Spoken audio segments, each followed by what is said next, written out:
مدرستنا ميت الرخا سوف ننتقل برحلة استكشافية نحو دولة عربية من مطار القاهرة. تبدأ الرحلة من 8 صباحا في مدرستنا ميت الرخا، في 10 صباحا في دولة عمان الشقيقة. يعني في فرق توقيت بيننا. أولا نتجه إلى عمان. عمان ياسمين تقع في قارة ايه؟ تعالي ياسمين.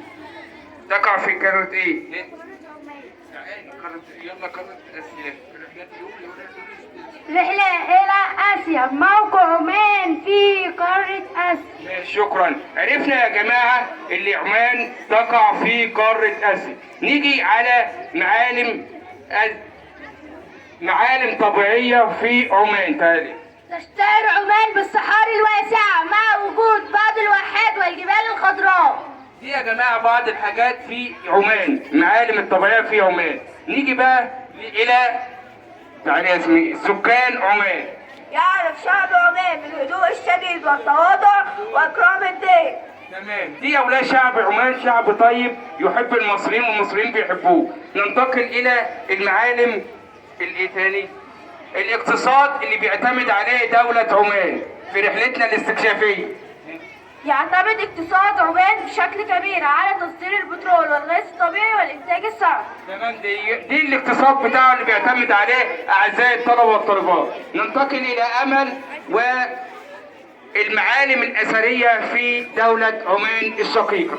أهم المعالم السياحية في دولة عمان هي جامع السلطان قابوس وشلالات سلالة وقلعة نزوه.